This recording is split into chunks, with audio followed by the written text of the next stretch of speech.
À la fin de cette vidéo, tu vas savoir comment gérer une rupture amoureuse grâce à 5 clés que je vais te partager. Mais avant tout, je t'invite à t'abonner à ma chaîne YouTube si ce n'est pas encore fait, à appuyer sur la petite cloche qui est au-dessus ou en dessous pour t'abonner. Je t'invite également à mettre un petit like sur la vidéo parce que je suis sûre d'abord qu'elle va t'aider et que tu vas l'apprécier et ça va nous permettre en fait de pouvoir la partager à un maximum de personnes. Alors, j'imagine que si tu regardes cette vidéo, c'est parce que finalement tu vis une rupture amoureuse qui est très douloureuse parce qu'une rupture c'est douloureux. Et cette rupture peut-être t'amène finalement à vivre de l'incompréhension, de l'incommunication, à te sentir trahi.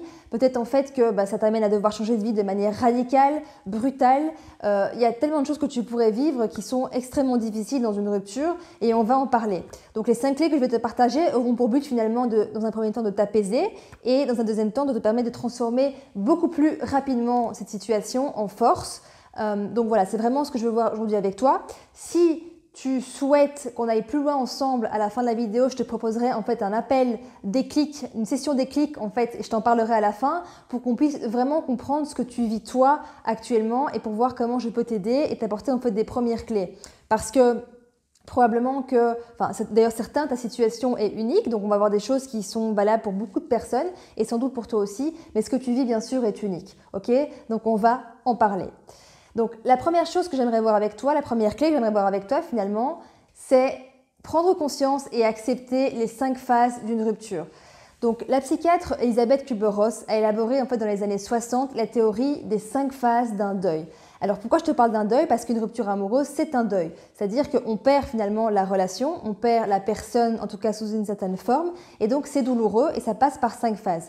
Donc l'idée vraiment, c'est de pouvoir simplement prendre conscience de ces phases, les accepter tout simplement et se dire que c'est normal de passer par là, que ça peut prendre parfois des semaines, parfois ça peut prendre des mois, voire des années pour se remettre d'une rupture. Alors évidemment, le but de mon travail, c'est de t'aider à transformer beaucoup plus rapidement et de ne pas passer des années finalement à souffrir de cette rupture amoureuse. Mais déjà, première clé, prendre conscience des 5 phases. Alors quelles sont ces 5 phases? Donc c'est le déni, c'est la colère, c'est la phase de négociation, c'est la phase de douleur, de dépression dans le pire des cas, et c'est la phase d'acceptation.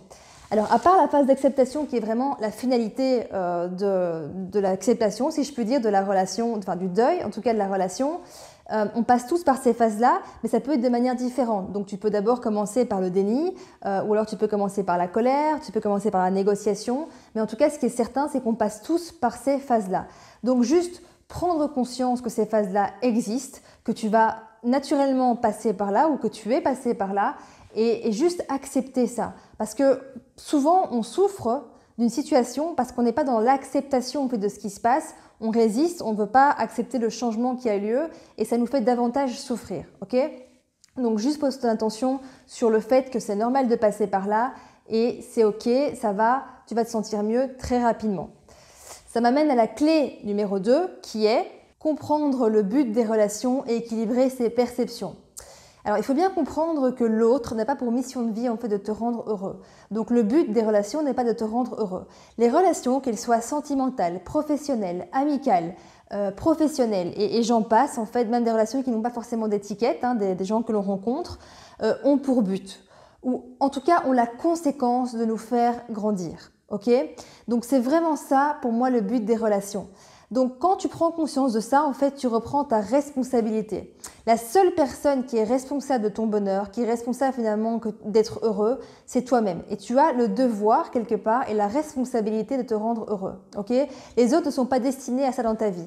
Je sais que c'est pas agréable ce que je suis occupée à te dire, et pourtant, c'est tellement libérateur. Parce que quand tu prends conscience finalement que l'autre n'est pas dans ta vie pour te rendre heureux, mais que tu peux vivre des moments de joie avec la personne, et qu'en fait, tu grandis grâce à cette rencontre, eh bien, tu te sens finalement beaucoup plus libre et tu arrêtes de penser finalement que tu souffres parce que c'est de la faute, c'est de sa faute ou parce que c'est de la faute de un tel ou un tel. Donc vraiment, je t'invite à mettre ça, à voir ça, à mettre ça en pratique dans ta vie de tous les jours. Également, je t'invite à équilibrer tes perceptions. Alors, qu'est-ce que ça veut dire ? Si tu souffres aujourd'hui de cette situation, c'est probablement parce que tu es focalisé sur la perte, donc la perte de la relation. Alors oui, c'est une situation qui est difficile. Et oui, je comprends que tu puisses être quelque part dans une souffrance parce que tu as perdu cette relation. Mais j'aimerais en fait que tu puisses voir tout ce que tu gagnes grâce à cette relation, tout ce que tu as gagné grâce à cette relation. C'est hyper important. Souvent, quand on souffre, c'est parce qu'on n'accepte pas une situation. Donc, on est vraiment dans le déni, en fait, d'une situation qui nous arrive.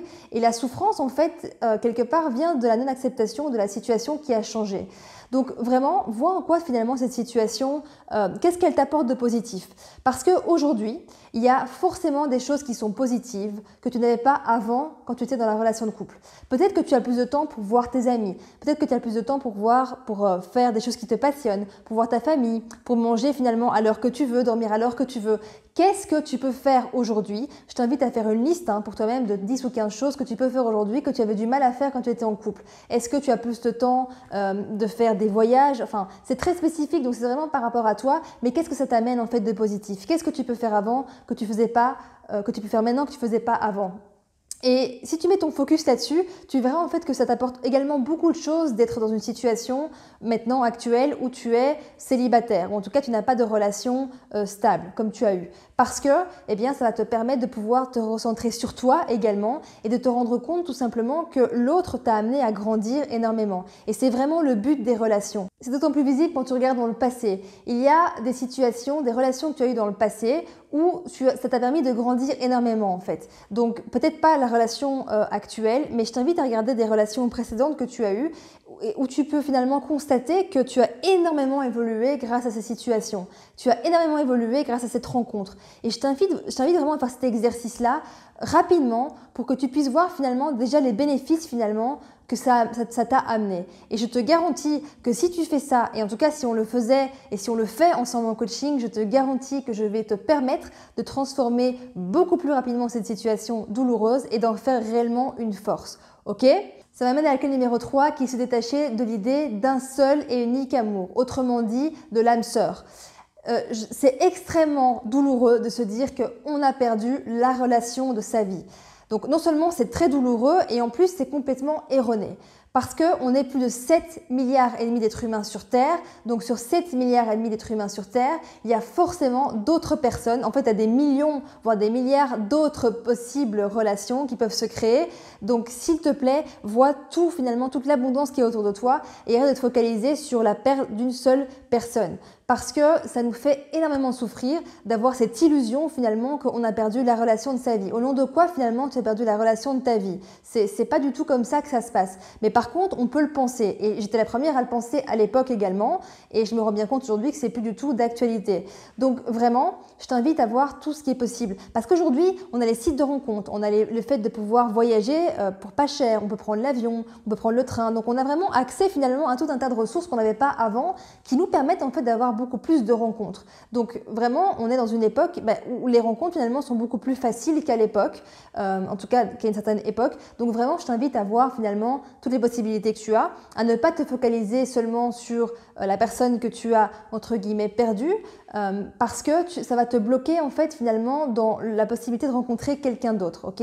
Alors peut-être que tu n'es pas encore prêt pour rencontrer quelqu'un d'autre et c'est ok, mais vraiment je t'invite à faire ça. Et d'ailleurs ça m'amène à la clé numéro 4 qui est finalement de te préparer à la prochaine rencontre. Alors ça peut paraître en fait prématuré de te préparer à la prochaine rencontre et pourtant ça ne l'est pas. Parce que l'idée en fait de te préparer à la prochaine rencontre, c'est déjà de mettre ton focus finalement sur ce que tu souhaites. Parce que si maintenant je te demande de faire une liste de 10 ou 15 choses que tu ne veux plus, tu vas me le dire, même peut-être plus que 20 choses, tu vas pouvoir me dire très facilement ce que tu veux plus. Et c'est souvent comme ça que ça se passe. Par contre, si je te demande de me faire une liste de tout ce que tu souhaites de manière précise, c'est beaucoup plus difficile. Et pourtant, le fait d'avoir une idée claire de ce que tu souhaites va te permettre de te l'amener beaucoup plus rapidement. Pourquoi ? Parce que quand tu vas rencontrer quelqu'un d'autre, ça va t'amener en fait à avoir comme une map, en fait, une ligne claire finalement si la personne te correspond ou pas.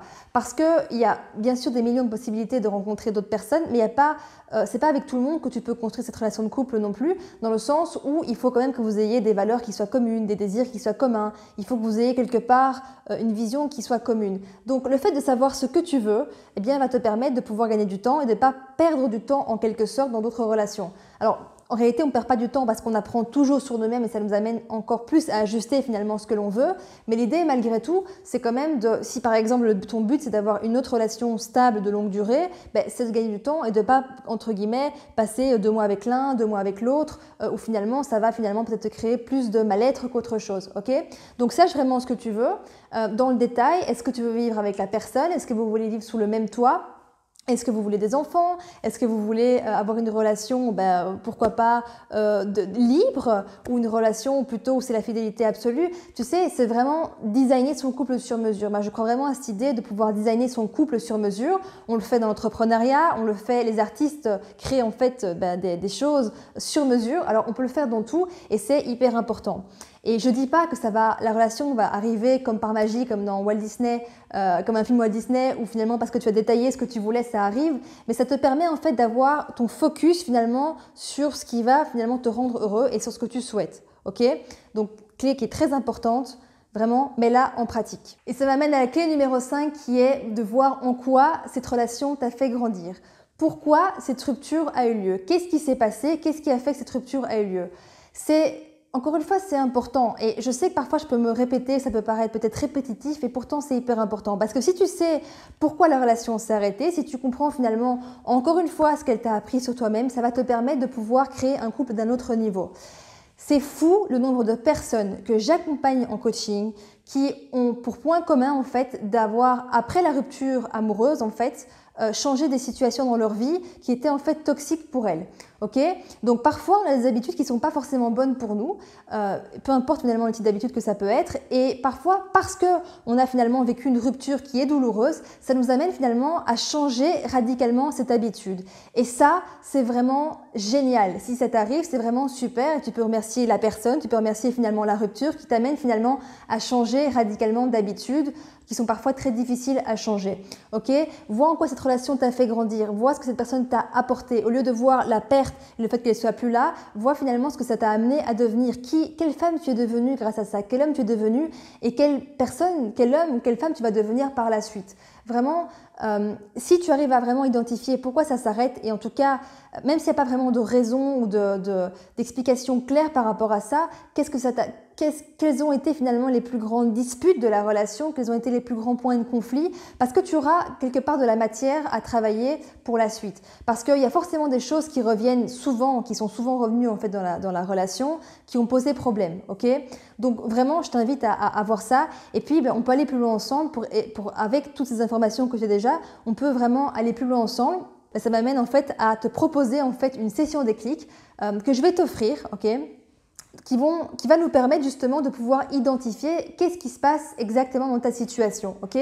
Parce que les cas que je viens de te donner, donc les situations que je viens de te donner, les clés, sont très valables et certainement que tu peux retrouver beaucoup de choses valables pour toi. Mais ce qui est sûr, c'est que ton cas est spécifique et donc j'ai besoin quelque part d'entendre finalement ce que toi tu vis et ce que toi tu voudrais vraiment pour pouvoir en fait t'aider et t'accompagner, ok?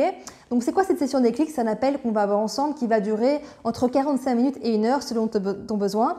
Et dans cet appel, en fait, ce qu'on va faire, c'est que je vais aller identifier, comprendre où ça bloque chez toi. Qu'est-ce qui fait en fait que tu es dans cette situation-là actuellement et t'apporter des clés finalement pour avoir des relations prochaines d'un autre niveau, ok?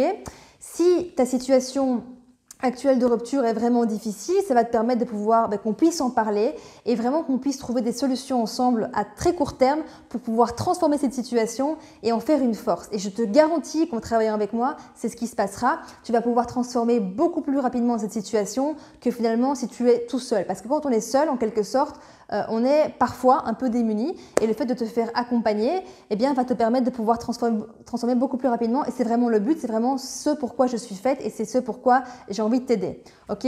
Donc inscris-toi à la session déclic, tu vas avoir un lien en dessous de la vidéo normalement, donc tu cliques sur, c'est mon site internet, donc ça va être une page qui va s'afficher, tu as 2 boutons qui s'appelle session déclic, donc ça ne peut pas être plus simple.